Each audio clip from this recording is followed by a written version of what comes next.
Today, we're going to talk about the 7 things to know before hiring a restaurant architect. So before we dive into this list of 7 things, like how did you develop this list? Like where was your mind going? Like what is this list? Like paraphrase what this list is to us. So basically it's for me, with every client I have or anyone I talk to, there's always, most of them have never designed their own restaurant before. They've never opened a restaurant for the most part. And so there's a lot of things that I educate clients or prospective clients. The first time I meet them, we'll sit down, I'll take time and I'll explain so much to them. And they always tell me that it's super valuable for them and helpful. And so it's something that I kind of try to get that message out about those type of things, because if someone's opened 1 or 2 restaurants, I've designed a couple hundred. So I've seen a lot and I know a lot of things. And so I think that's where... So when this list is basically like a summary of what the first conversation with a client might look like. This episode is brought to you by Restaurant Systems Pro.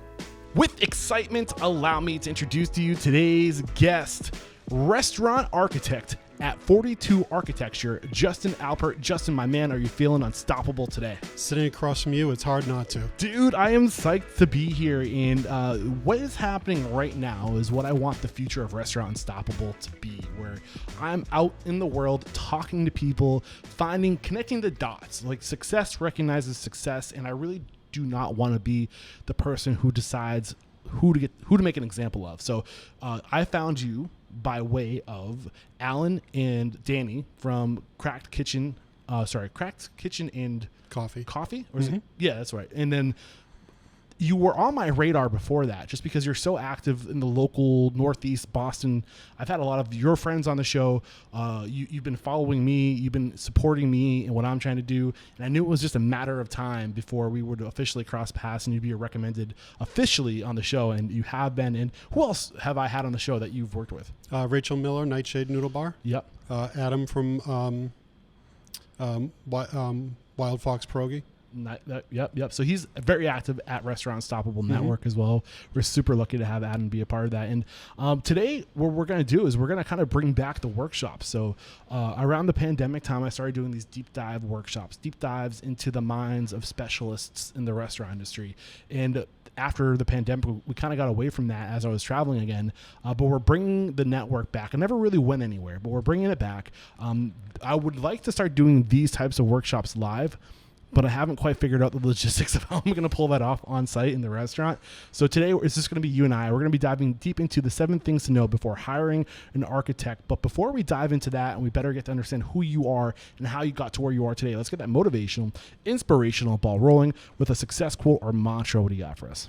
So it's more of, I guess, a philosophy, and it's kind of actually an evolution from one to another. It started with support the community will support you. That has always been very important to me. I saw that from my family, and so it's always been important to me. And that's kind of grow to support those that support others, and that drives everything I do. Support those who support others. Get into what that means to you. Give me an example of what that looks like, and scooch a little bit closer to that mic if you can. So I'm going to support you because you're out there. You're helping the restaurant industry, so I'm here to support you. I myself can help one person, but if I help that one person, they can help multiple other people. And I see restaurants is an industry that does so much for the community. So me supporting one restaurant, it allows them to support a whole community. If I'm supporting multiple restaurants, then each of those restaurants is supporting a greater community. So I support those that support others. Yeah, man, that really resonates with me and what we're trying to do here at Restaurant Unstoppable. The mission is to inspire, empower, and transform the industry. And really, it's exactly that is what you're sharing. It's about helping people in the restaurant industry realize that their job is to support everybody around them. And when you figure out that your job is about service to others and to make sure that everyone that is under your roof is being taken care of, and if you're lifting those people up, they're going to lift up the community, and it just comes back around. So we definitely are drinking from the same Kool-Aid, my friend. This is awesome. What a way to get this thing started. So where does it make sense to start sharing your story? Give us a fast forward version of how you got to where you are today. So it's kind of 2 parallel roads, one of restaurants, one in architecture. And so kind of very quickly, I grew up just outside of Boston in Saugus, Mass, where there's lots of restaurants. And I grew up going to lots of restaurants with my family, and more so than most people do. And so with that, I loved going to restaurants. We loved seeing the more and more we go to restaurants that they got to know us and seeing hospitality and seeing how they treated us. And it's just something that I've always had a passion for, restaurants and the hospitality of it. Architecture parallel was the first floor plan I ever drew. I was, I think, 10 years old, and I still actually have it. And it was something that I've always wanted to, I've always loved floor plans, always loved layouts and designing things. And I've always loved art. And so my career brought me through architecture. I always knew I wanted to be an architect. And earlier in my career, I did lots of different things, from medical office to multifamily residential to lots of other things too. None of it really resonated with me though. Although I was always learning, always trying to learn whatever I could. And it wasn't until I started doing restaurants where it kind of pulled my passion of restaurants to my career of architecture. And I was like, I love this. I get to support the restaurant industry by helping them, and I get to help them to create their vision of a restaurant. And to me, I absolutely love it. And kind of that's what, after over 20 years of my career in architecture, when I started 42 Architecture in 2020, it was a restaurant design firm that all we do is restaurants. Yeah. When you were a kid doing these floor plans, like what was the appeal back then? I don't remember. So the one that I have from when I was about 10 years old, I had a friend who played guitar. He was learning to play guitar, and we sat down and I drew him a recording studio. And actually, I should show it to you. I'll send you a picture later, because it was 2 floors and like it had everything in there. And I remember talking about the program, what his needs were, what he wanted, and I love tennis, so I was like, I'm going to put a tennis court on your roof, but it's a 2-story that I designed when I was 10 years old. Bathrooms and everything, a break room, like things that I don't even know how I knew to think about. So what is your unique ability? Like, what is it about you, Justin, that makes you like just cut out for this work? My passion. Passion specifically for the restaurant industry and architecture combined. Yes. And I hesitate slightly on that is because, like I said, when I was doing other stuff earlier in my career, I enjoyed creating things, but again, that didn't have that resonating. And it wasn't until I really got into restaurants where I got to sit down with a chef, understand his vision, his life dream to build a restaurant, understand what it was in his mind or her mind or their mind, and understand what they wanted to do. And then, so it wasn't about what I wanted, it was about what they wanted. And I could take that and use my skills, my abilities and everything to create that. Yeah. Well, sorry to cut you short. Do you want to keep going? And that just drove me to want to learn everything I could about designing restaurants specifically so I could further help the restaurant industry. I mean, I feel like a lot of people when they're young, they think they want something and they spend like the majority of their like young life thinking about becoming this thing. And then they start on the journey of actually doing that thing. And then they realize that it's nothing like they ever thought it was going to be. Like I'm guilty of this. I thought I wanted to be a commercial pilot until I realized that it wasn't nearly what I thought I was going to have ultimate freedom if I was a commercial pilot, you know, like that's just not the case. It's a very rigid environment. Like there's lots of rules to flying an airplane. Yeah. Was that the truth for you when you're like, I want to design, I want to create, like when you got into architecture, was it what you thought it was going to be? No. When I got into the career of architecture, it was less about design and more about business. And that was something I never liked about architecture in general. And the further I got into my career, rising up into being a job captain and project manager associate, the more I saw behind the curtain of how firms run, and it was something I didn't like. Right. And I worked in 5 different firms in 3 different states over 20 years, and there was similarities of stuff that I just didn't like as far as the way it runs. What were those things that you didn't like? So I know that businesses were supposed to make money, but to me it was too much about money. I went on a job interview a few years ago before I started my career, before I started my firm, and they were interviewing me to be the head of their restaurant department of their firm. And the owner told me before I took this job, they offered me the job. He said, before I take the job, he goes, I want you to know there's only certain clients we'll take on. And I said, well, what if you have like someone who's James Beard nominated and has a small little place and they're really good, but they don't have a lot of money and they just want to do something simple. They're like, well, we're not going to do that. That doesn't work for us. It's not profitable. I said, I understand that, but they still need an architect. And to me, I just didn't like that it was just like any other business. So what did you want to do differently? When I started my company, I said, I looked at everything that I saw of all the firms I've worked at, from the 12-person firms to 650-person firms, and saw all the similarities and structures and other things. And then I looked at restaurants, and I looked at how restaurants operate. I looked at the culture within restaurants. I looked at how restaurants work on very small profit versus, big firms. Meanwhile, the restaurants are the first ones to be sending food to hospitals and stuff during COVID, right? They don't have the money. Architecture firms weren't doing stuff like that. They might be, and a lot of firms where architecture firms do stuff like Habitat for Humanity or other kind of local things, which is wonderful. But usually it always seemed like it was something that was more of like for a tax write-off, not because that was their passion. With the restaurant, the passion for the community is there. They'll give anything for the community. And so when I start off with 42 Architecture, it was, I'm starting from scratch and I'm doing this as if I'm looking at how restaurants operate, and to me, that's how I want to run my firm. 42 Architecture, is that the longitude of Boston? No, it's not. Like, how'd you come up with that title, 42 Architecture? 42. The quick answer is it was my high school football number. Oh, okay. And it's been a nickname of mine ever since, and it has a lot of personal meaning to me. Okay. So when did you break off and do your own thing?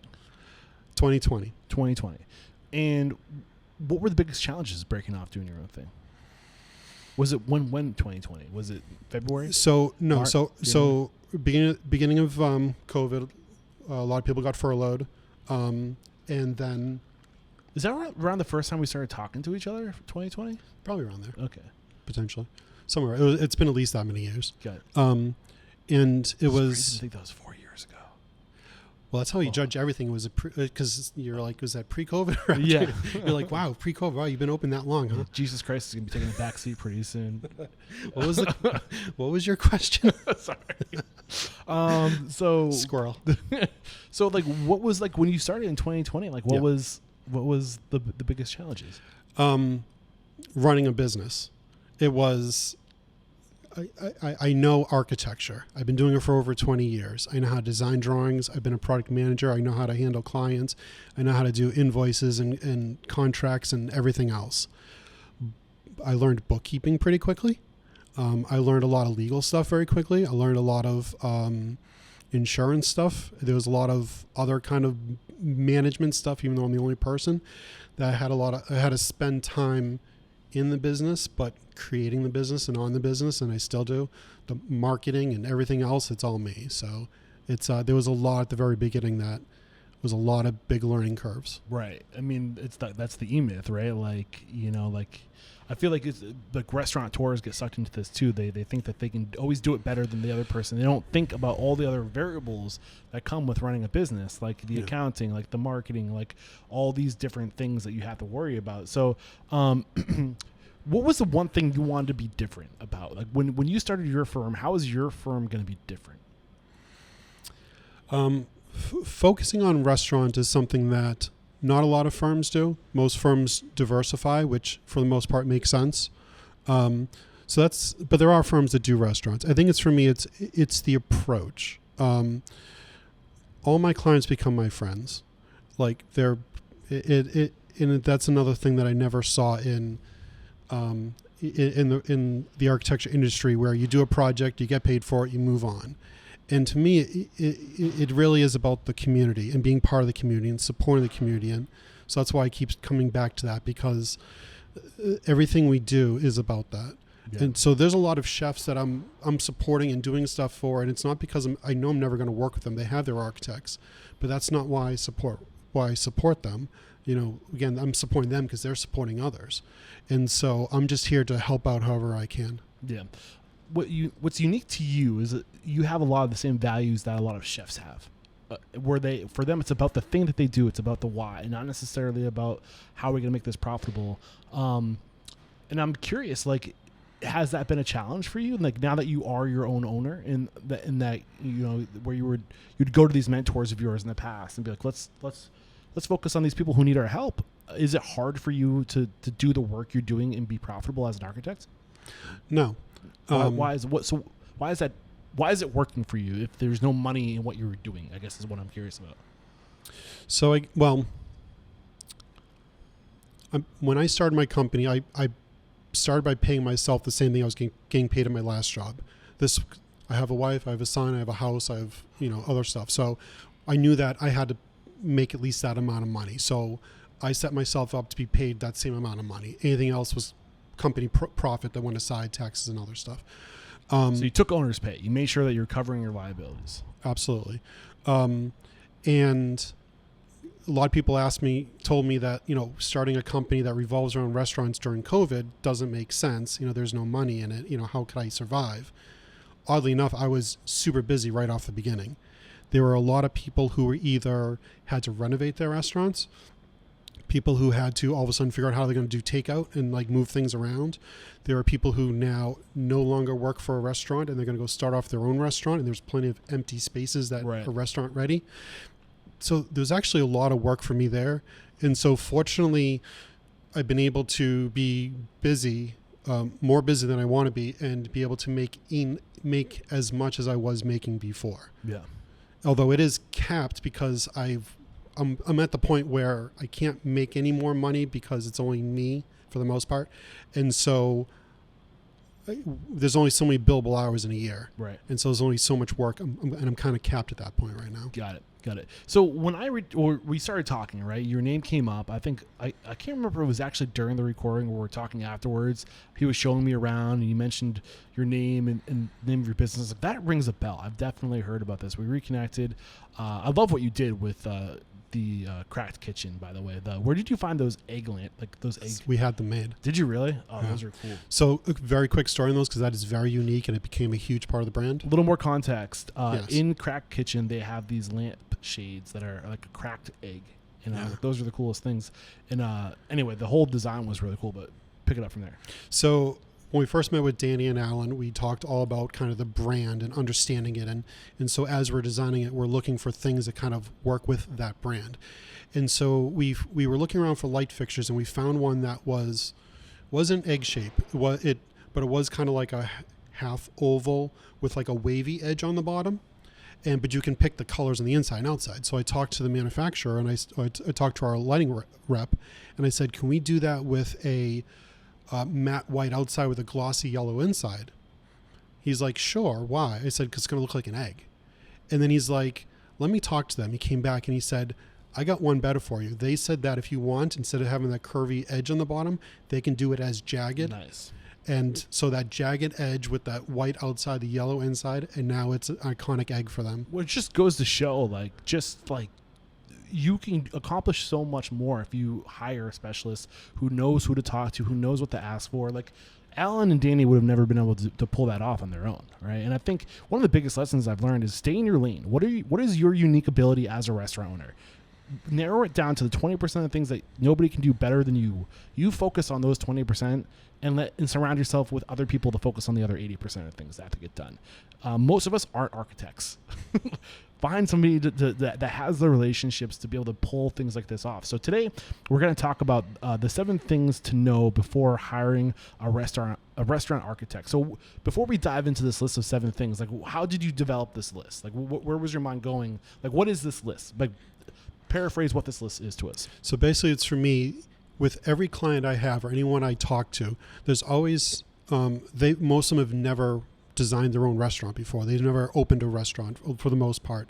And so there's a lot of things that I educate clients or prospective clients. The first time I meet them, we'll sit down, I'll take time and I'll explain so much to them. And they always tell me that it's super valuable for them and helpful. And so it's something that I kind of try to get that message out about those type of things, because if someone's opened 1 or 2 restaurants, I've designed a couple hundred. So I've seen a lot and I know a lot of things. And so I think that's where. So when this list is basically like a summary of what the first conversation with a client might look like. Yeah, all things you should understand about an architect and hiring an architect when you first go into it. I've heard people say that not everyone can afford an architect to design their house, which the average person can't. Well, to be able to afford a restaurant, it's not cheap to hire an architect as well, and so you got to make sure that that you understand what you're getting from day one. Yeah. Yeah. But at the same time, before we dive into the list, like why should we work with an architect even if we don't think we can afford it? Why should we budget for it? Like, what are we protecting ourselves from that we're not aware of? Like, what don't we know? First of all, you're legally obligated to in some ways.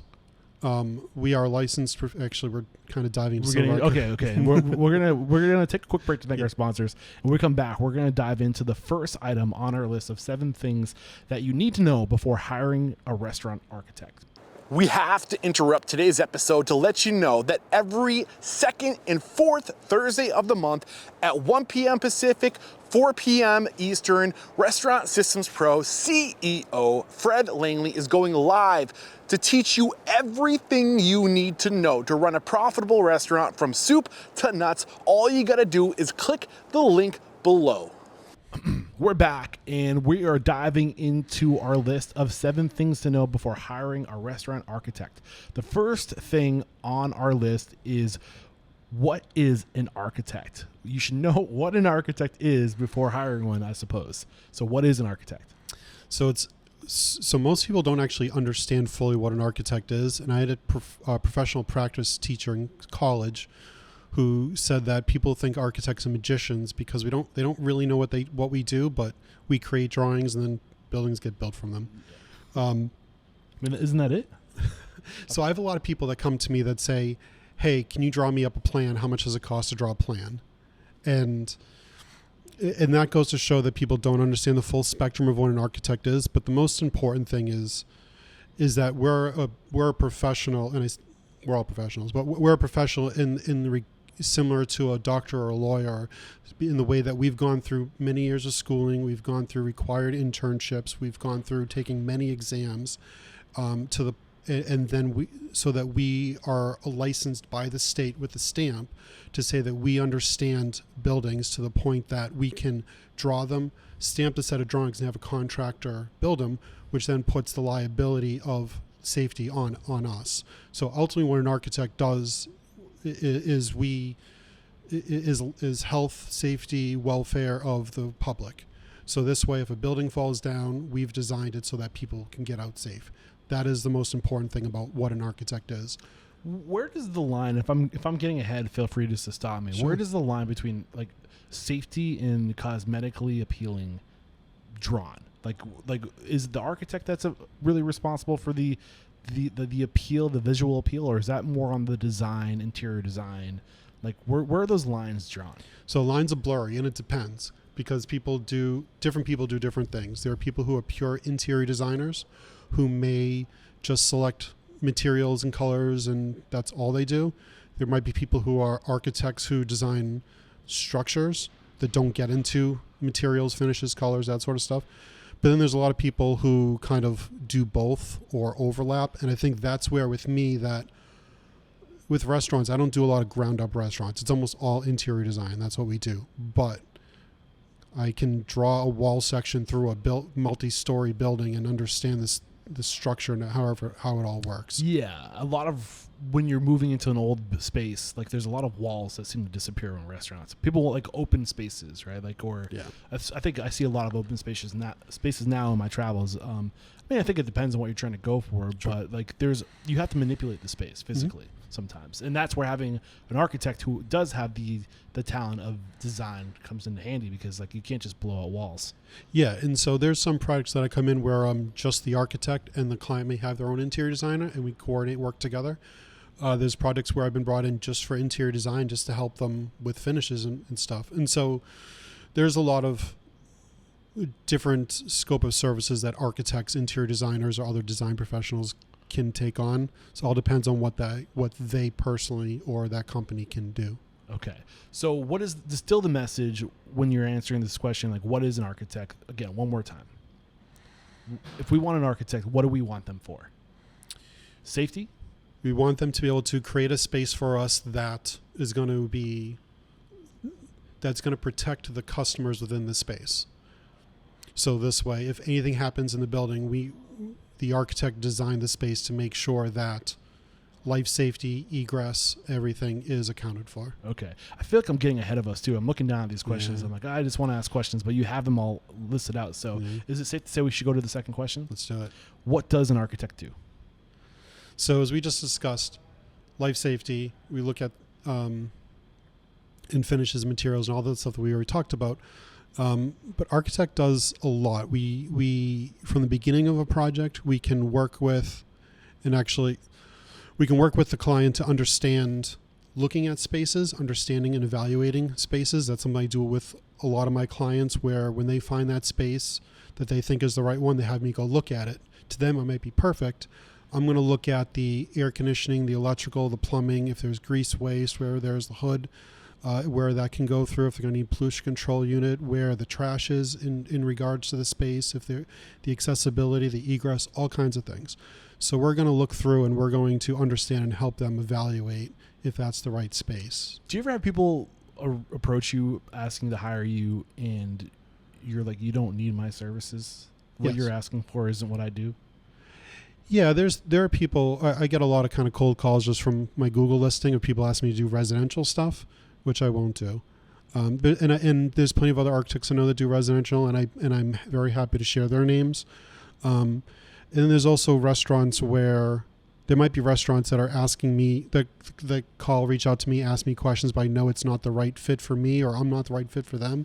And I'll let them know that sometimes if they're just doing something very basic, that they don't need to hire a restaurant architect. Like, give me an example of something basic where you wouldn't need to hire an architect. People often do. Well, I guess kind of inversely, you have to hire an architect when you're constructing, when you're building walls, when you're changing a means of egress, when you're doing major things. What is a means of egress? So large part of what architecture is understanding the path of egress, if case of emergency, be able to get out of the building. So that's a large part. So if you're changing where hallways are in a building or something, then this is something that requires now the building department to ask for a licensed architect to stamp drawings. Got it. So basically anything that's associated with the safety of people. Correct. Got it. Anything else we need to unpackage in terms of what does an architect do? So, like I said, we do the early on stuff, looking at it. We do the design, and with design, everyone understands pick and finishes and light fixtures, that stuff. But it's the laying out the space, which is, I find, very crucial in restaurants, and that's something that people who are not restaurant architects, they don't necessarily understand the flow, front of house and back of house. Okay, so get into that a little bit. What is uncommon as far as what people don't understand? Or what is common in what people don't understand? So if we jump back a few years, there were a lot of full-service fine dining restaurants who realized that kind of was diminishing a little bit, and they all kind of went off and did a fast casual concept. Obviously Danny Meyer did it, and right. Everyone else has now too. And they were hiring, a lot of these companies were hiring that same architect that did the full service. What they didn't realize was, instead of having a hostess station, you get seated and all that, you have a queue line. Right? You have an order station. Well, that counter has to be at 2'10" maximum height for ADA purposes, right? And so there's a flow, there's a function, and it's also kind of, you got people coming in, going down the line, coming out, but going to the bathroom, going to fill up drinks, going to the condiment station, all these things you don't have in full service restaurants. So it's different. And so kind of understanding the flow of any kind of restaurant that someone's looking to have designed is very crucial. Yeah, I want to point direction to an episode I did with Stephanie Robson of the University of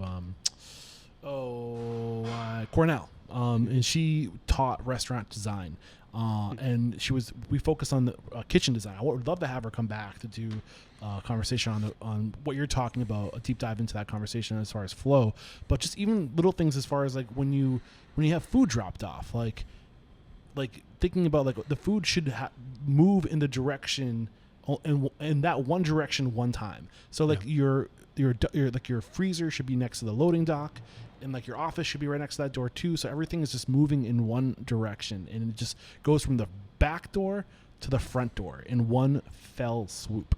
Yeah, and I'll do flow diagrams, front of house and back of house, where I draw the floor plan. I'll put arrows to show from both sides how the people come in, how they go, and through the space, but then also front of house and back of house staff, kind of where the food flows, where other things flow, so they can see that we're doing the most efficient layout.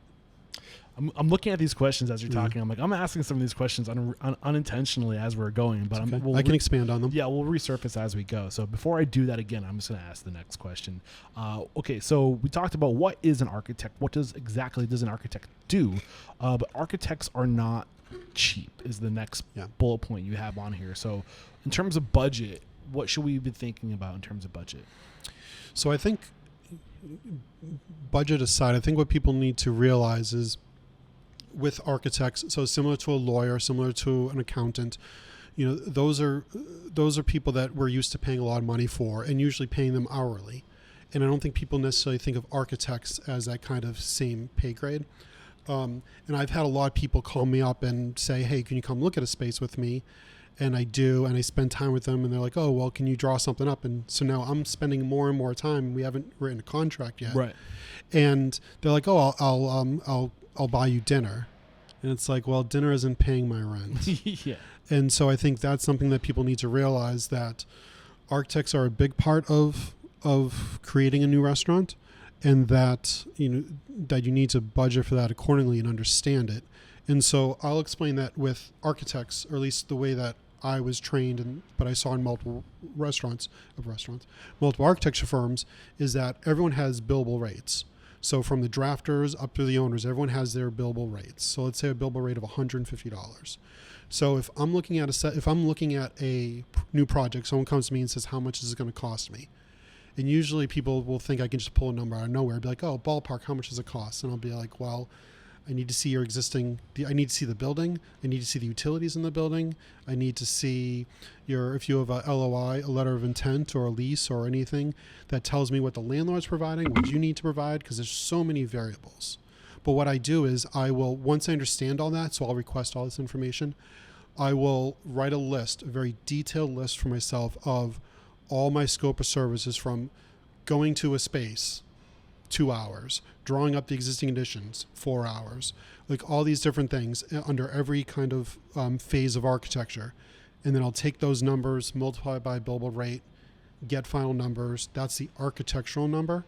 But we also are the ones that hire other consultants too, which we'll get into.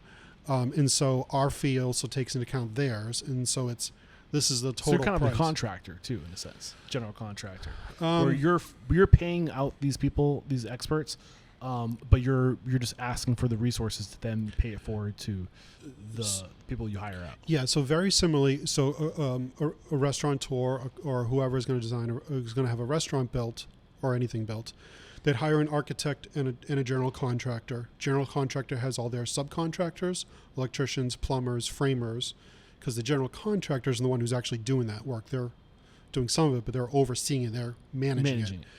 Architect, we're doing the architecture, we're doing the design, but then we're hiring other consultants too that fall under our umbrella as well. So give me some examples of those people that fall under your umbrella. Mechanical, electrical, plumbing engineers, structural engineers, sometimes surveyors and civil engineers.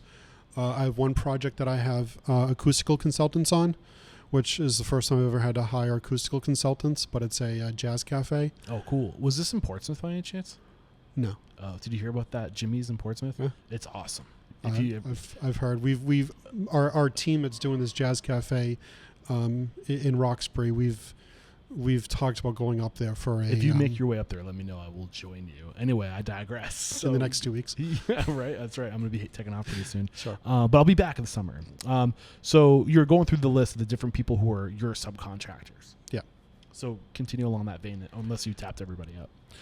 That's the main group of them. What about lighting and actual interior design? Is that you or is that somebody else? Does that fall under your list of priorities, or is that general contractor, or should you hire separately a designer? So it all depends on the architect themselves. So like I said, with my work, it's mostly all interior design, and so we do all of our own interior design. There are and there's a lot of bigger firms or many firms who have separate architects and interior designers in-house, and they kind of collaborate. But there's also a lot of times where, and I think there's 2 or 3 projects right now where I have a client who already had an interior designer, but they can't sign and stamp drawings, but they also don't know any of the kind of building code type of stuff. And so then I got brought in at a later point, so I coordinate with them. Got it. So in terms of like how to budget, right? They Yeah. aren't cheap. That's what we're talking about. Architects are not cheap is what we're on right now. Is there a rule of thumb as far as like a percentage you should allocate if you think that it's going to cost like how much of the total budget should go towards an architect in your opinion? So again, it's really hard to do that because there's some of the variables. So if we have 2 identical spaces, one has a grease trap and a hood and a duct shaft already set black iron for duct for a hood, another one doesn't, then even though they're identical, the scope of work for the one that doesn't have those, for the engineers, the plumbing engineers, mechanical engineers, electrical, to design that amount of work, and for the architects to make sure we have the floor slabs and the fire rated shafts and everything around it, it changes the price so much because we're adding scope of service. So it really boils down to scope of service. And so a lot of times I'll tell people that if they say I'm over budget, which is relative, I guess, but if they say that we're over budget, I say, well, I can look to see where we can reduce some of the scope. Right. And I think this is where like an architect or a general contractor or somebody who knows what they're doing is worth their weight in gold, because like if you are over budget, and then you have somebody who has all this experience where they can start helping you be more conservative while still making an impact. So for a quick example, let me just say if I said a project was going to take 120 hours, and if I used a billable rate of $150 an hour, so it's $18,000. So, and a lot of times the architectural fee and the engineering fee are pretty similar. So then that might be $36,000 for that fee, which architecture and engineering prices could be anywhere from $20,000 to $100,000, or if you're looking at like multi-million-dollar, large restaurants, certainly a lot more than that. And then the more custom and high-end the restaurant is, the more detailed the design is, the more hours the architect's going to take. So the more hours they're going to count in their scope of service and multiply accordingly. Have you ever heard of this company called Restaurant Technologies Inc.? I think I've heard of them. Do you know what they are? No. It's they do all things like basically oil management, from delivering the oil to taking the oil. Also, they do hood systems where they do all the preventative cleaning.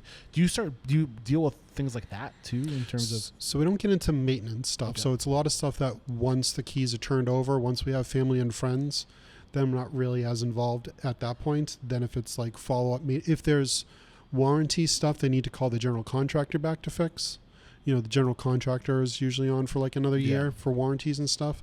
But we don't get involved with kind of maintenance down the line type of stuff, unless it's something that's built into the structure or the systems or the equipment itself, then potentially. So if you're going into a space like the space we're sitting today, we're at the Farmer's Daughter in Sudbury, Massachusetts. Mm-hmm. This space, I'm assuming when it was just a shell, did not have a hood system put in. Correct. So that was on you to find the hood or to find the people to install the hood and to make sure it's done safely.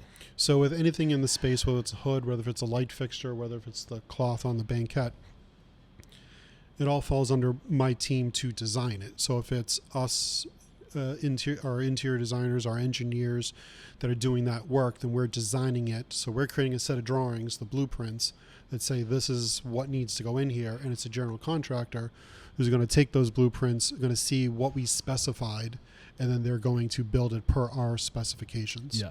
In terms of hood systems, because I know this can be a nightmare, and it's just an area that not a lot of people know a ton about either. Mm-hmm.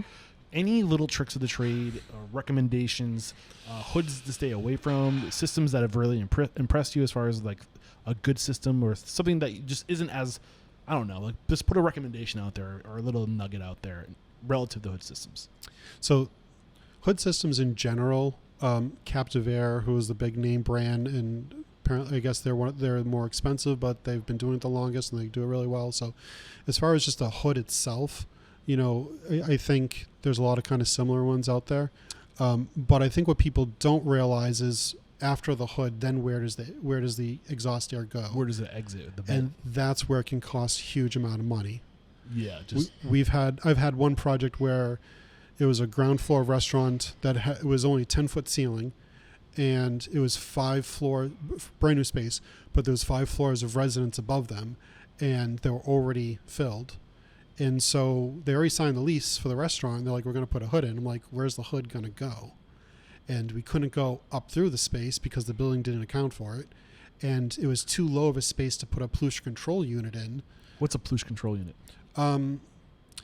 So some people call them a scrubber. Some people call them, well, I guess scrubbers is what a lot of people call them. So when the air, when the air that gets vented into a hood is grease laden. So the pollution control unit, instead of taking that hood, that greasy air, and spitting it right out, if you don't have a means to go vertical and you have to go outside, then your hood air goes straight out. But if you've got a burger place or something, you get this greasy air, you can't spit it outside. Yeah. So pollution control unit basically is a scrubber. What it does is it's just a series of redirecting the airflow, so the momentum makes it come out. It's a series of filters, charcoal, heavy duty charcoal filters, and it's got a whole plumbing system built into it to clean it as well. Super expensive, a lot to maintain, but when you're in a city, you can't go up through a building, so you have to go out to the sidewalk. And so when you look at, if you go into any major city and you look at the big buildings on the ground floor, above the first level of that ground floor, you'll all see a louver band. So you'll see louvers all around, and that's grease waste coming out that's been filtered, or it's bathroom exhaust coming out, or sometimes it's fresh air going in that has to be separate from where that grease air is. Got it. I just recently interviewed somebody, Greg Kahn, actually, from Gregorio's down in the DC area, and they're building one of their new locations on the first floor. Similar situation. I think it's office buildings above them, and they had to go through the parking garage out the parking garage for their hood. So it could be really interesting. Well, and then that now becomes extremely expensive because air flows up, not horizontal or down. In theory, and by code, it's supposed to slope 1/8 of an inch up, so that any grease that's in the duct slopes back and gets caught into the hood in the little drip tray. Right. And so, because if you're going down, you're going to be dripping all that down. Or if it's horizontal, it's not going anywhere. Interesting. I think now is a good time to take a break to thank our sponsors. When we come back, we're going to unpackage when is an architect required. We have to interrupt today's episode to let you know that every second and fourth Thursday of the month at 1 p.m. Pacific, 4 p.m. Eastern, Restaurant Systems Pro CEO Fred Langley is going live to teach you everything you need to know to run a profitable restaurant from soup to nuts. All you got to do is click the link below. We're back, and I think we might have already covered this, and if I already asked the question, I apologize, but when is an architect required? So we touched on this a little bit when we talked about kind of the life safety of a space. Right. So obviously, if you're just doing finishes, if you're just moving some furniture around, if you're just replacing some light fixtures, painting walls, whatever it might be, you don't need an architect. It's when you have to get a building permit. When the city requires you to have a building permit is when you need to get that building permit, you need to have a signed stamped drawings from architect or engineers. So I mentioned this, I think previously, that if we're moving around, if we're building up walls, if we're moving the path of egress for life safety of how people get out of there, but also if we're doing anything with kind of engineering systems, if we're adding a kitchen in a space that never had a kitchen and now we have all this new plumbing going on, the building department's going to want to make sure that anything that's plumbing, HVAC, electrical, that all that is done per code too. Because there's building codes for everything, and they're all in there for life safety reasons for the most part. And so it's us as educated and knowledgeable, skilled professionals who have been trained with this stuff. It's our job to make sure that everything that a contractor is going to build is per code, and the building department's going to want to make sure. So anytime that you affect any of these different systems is when you're going to be required to hire an architect. Are these steps in terms of when to bring in who? Is that specific to certain cities? Because like for example, like a building inspector, Mm-hmm. Do you need to have an architect come in before the building inspector comes in, or can the building inspector do what the architect does? So a building inspector is someone who works for the city Right. to make sure that the contractor is building it per the architect's drawings that have been designed per building codes. Got it. So in Massachusetts and some other places, we're required when an architect does a set of drawings, to get it issued for building permit, we have to stamp them, but we also have to fill out an initial affidavit. The affidavit says that, to the best of our knowledge, this set of drawing has been designed to and complies to all building codes. So essentially, if a contractor builds it per the codes, per our drawings, they're building it per code. Yeah. And Then at the end, so then the inspector does their walkthroughs just to check to make sure that they're doing everything the contractor's supposed to. right. And then at the end, we have to do a final affidavit that says, based on our observations and from what we see, that it appears that the contractor followed the drawings that were designed per code, and thus the construction is per code. Right. And like sometimes, and I don't know if this is city by city, but if you're not working with an architect and you spend all this money to do something a certain way, and maybe the building designer, I don't know, the general contractor might not know a specific code, and then you spend all this money to do the work, and then the building inspector comes in and they go, this isn't to code. Like, that's when I feel like spending a little extra money to have an architect. I mean, if you had an architect and they were to sign off on something, would that be on the restaurant owner or would that be on the architect to make right? Like, who's on the hook for that? If an architect signs off on something, Yeah. then ultimately we're liable for anything that's related to building code and design. So if you can't afford to do it right the first time, what makes you think you can do it a second time? Or is it however that saying goes, right? Yeah, that's why you have to do it right the first time, because ultimately, if you try to do something and you're skipping or you're trying to jump over codes and not do things, and sometimes it's not intentional. Right. And that's again why I'm here talking to you to help educate Right. your community. But it's also what I educate my own clients on, or anyone that ever asks me or wants to listen, is trying to get them to understand the process of architecture, what they need to know, what they need to understand, and making sure they understand what code is. Like, accessibility is one of the biggest ones, us as an architect. And I think one of the biggest misunderstandings is accessibility. And I say that because you're required to have so many ADA compliant bathrooms. Yeah, certain space between wall and counter and Exactly. Yeah, that kind of stuff. And I'll have potential clients or clients say, can we get by without that? Or they may say the building inspector said we don't need it. So what people don't realize is that ADA, it is adopted in most states as part of a building code, but it's actually a disability law. So above anything, it's disability law. So a building inspector can say, oh, don't worry about that, that's fine. But ultimately, whoever signed off on the drawings is and the owner are the one who's going to get in trouble. That 5 years later, someone in a wheelchair rolls in, can't get to a bathroom because the hallway's too small. Right. Now it's on the architect who signed the drawings, or if someone just went ahead and built it without an architect, then it's on the contractor and the owner as well, but even more so. So a big part of the reason why you should justify hiring an architect is because they're taking on a lot of the liability. We take on a lot of liability. Yeah, That's huge. As does a doctor or a lawyer. There's reason why it's not an easy process for a state to grant you the ability to do that. It's the same thing for architects. It's a long process. And this is the next bullet point we have on our list, number 5. When is the right time to get an architect involved? So I always say it's never too early. I've had people say that they're looking at something down the road, but it's too early. They'll talk to me later. I mean, for you, it's the same amount of billable hours, right? Whether you're coming in late in the project or early in the project. Not necessarily. No. It depends on, again, it's all about my scope of services. There's times where people have already signed a lease. There may be times where someone's already has a basic drawing or something done by someone else, and they just need me to kind of further it along. So I don't need to do some of that initial kind of design stuff. But if you're looking at a brand new space or any space you're looking at, and I mentioned this a little bit earlier, where having an architect be able to look at it and because we understand what's required for mechanical, electrical, plumbing, fire alarm, fire sprinklers, ADA, and egress. We understand those things. We also, as a restaurant architect, I also understand things that are necessary or needed, required for restaurants. And so that's where any of my clients, I tell them, go look at a bunch of places. But when you find that one that you think is right, let me know. Yeah. And usually for like a first meeting with any client, I kind of write it off as like a marketing thing. So I'm not charging billable hours to meet with someone.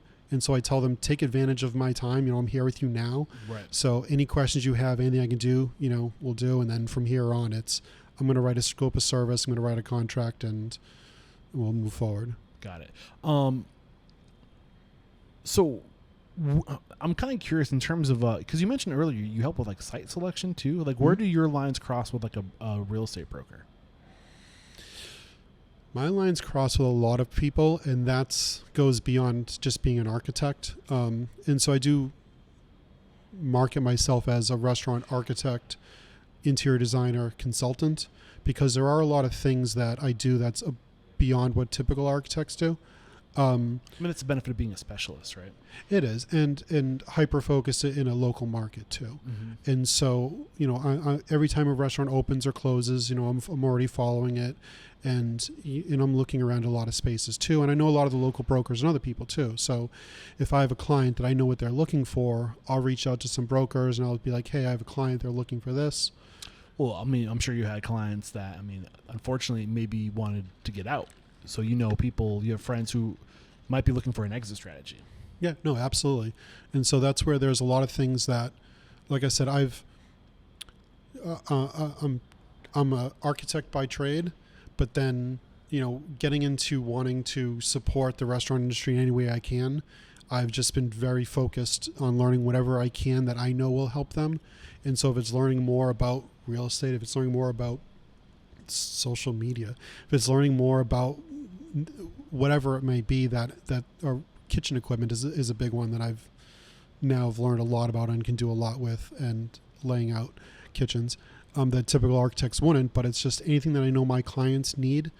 The more I can understand, then the more I can help support them, and the more I can help point them in the directions of those specific experts in the field. Just like you like to point, people to, you're a guy who knows a guy. So I'm kind of in the same way where, I know a lot of different people, particularly here locally, and so I can help a lot of my clients in a lot of initial stuff, get them off the right foot, and then get them to that right space. Yeah, this was a conversation. I don't know if you caught the episode 789 with Ken Schwartz, the president of SSA Food Service Design Consulting.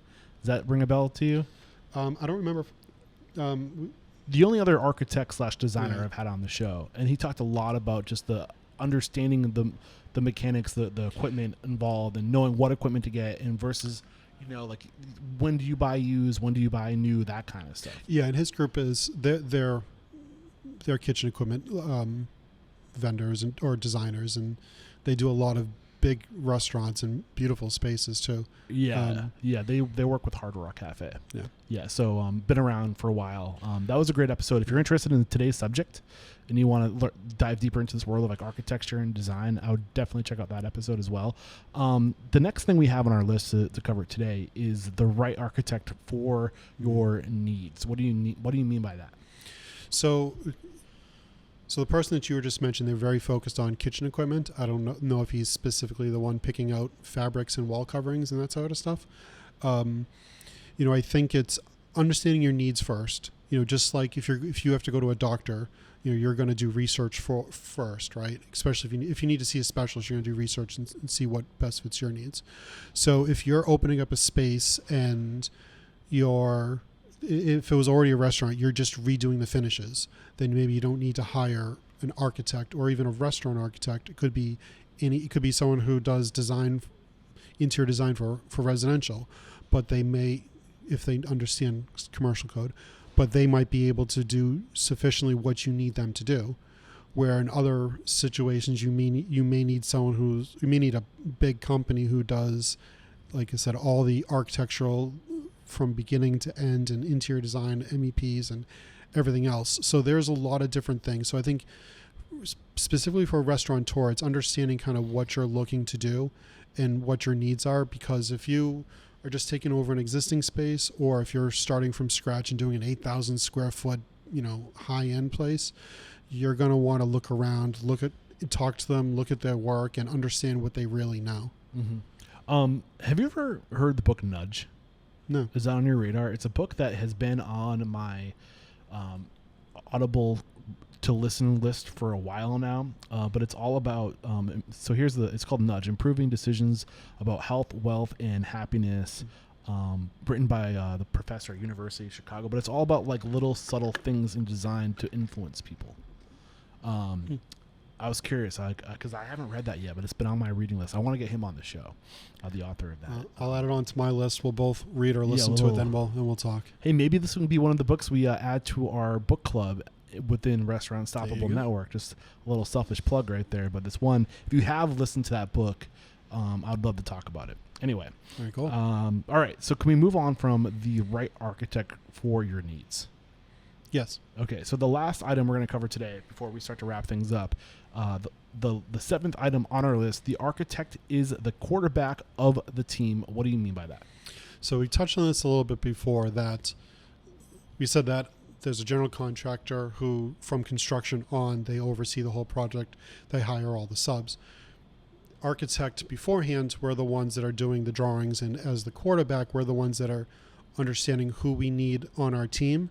So mechanical, electrical, plumbing engineers, if we need an interior designer, if we need civil and surveyors, if we need acoustical designers, lighting designers, whatever specialists we might need, and they all fall under our umbrella. And so we're taking responsibility for them. Where if the owner hired an interior designer on their own, then then they're liable for the interior designer. If anyone that's under the architect's umbrella, that we're liable for them. So we have to make sure that everything they're doing, we're reviewing. And that's why not only do we know architecture, but we learn a little bit about all this other stuff. So we're also the only one that's on the project from day one till the end day. Contractors usually aren't on board until there's a set of drawings. And a lot of other people kind of come and go throughout the project. The architect is the one from, like I said, looking at a space to come up with the initial design, creating the set of drawings, through permitting, through construction. We're the one that's there through the whole entire time and leading the charge. How much of the responsibility of permitting do you take on? Do you just have like the checklist and you're kind of like making sure the owner is getting those things taken care of, or do you take the lead on those things? So usually it's a general contractor that applies for a building permit. Okay. And part of that is because they have to provide their license for construction, but their insurance, their workers' comp. They have to provide what trash service they're using, dumpsters and that. So there's a lot of things that's part of the permit process that's specific to contractors. So for architects, we're responsible for creating a set of drawings that's going to be all encompassing of what that work is going to be, and making sure it's all code compliant. Obviously, aesthetics, we haven't talked about aesthetics at all. Obviously, that is a big part of what architects do. But when we talk about permitting, life safety, and other things, there's no liability in picking the wrong paint color. So that's where, a lot of people can pick paint colors and finishes. Right, like you're writing the plan, but it's the actual contractor who's implementing it, doing it, yeah, who's putting their name on this is done to your specs. Yes. Yeah. And so there's times where a contractor might see that there's something they could do cheaper, even though we specified a certain way, and so they could buy a cheaper material, pocket the money. And that's where architects are still involved during construction, because we're the eyes and the ears for the owner to give that checks and balances to make sure that everything the contractor is doing is following the plan that we had the owner approve. Got it. That covers all the 7 items on our list. And again, we covered, scrolling back up to my notes here, what is an architect? What does an architect do? Architects aren't cheap, and what to know about budgeting for an architect. When is an architect required? Never too late to hire an architect. The right architect for your needs. And lastly, the architect is the quarterback of your team. Is there anything we didn't cover that came out of your mind during this conversation that you think would have been nice to add to our list?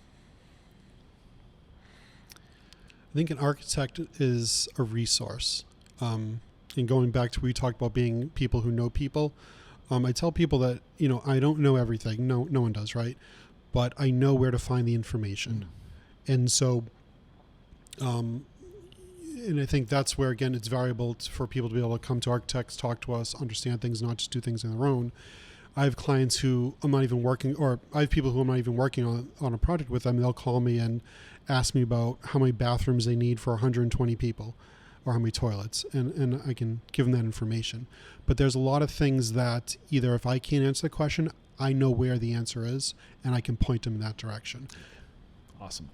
So one thing I want to start asking all my guests, and you're unique because you're an architect. So what is one thing about you, your business, your architect firm, a value, a process, a system that is uncommon that makes you truly unstoppable? I'm part of the community. I think with a lot of other architecture firms, a lot of other businesses, they're providing a service. But that's all it is for a lot of people. And for me, the community does come first. Everything I do is to serve and support the community. And that's how every client we take on, everything we do, it's looking at it through that lens. I love that.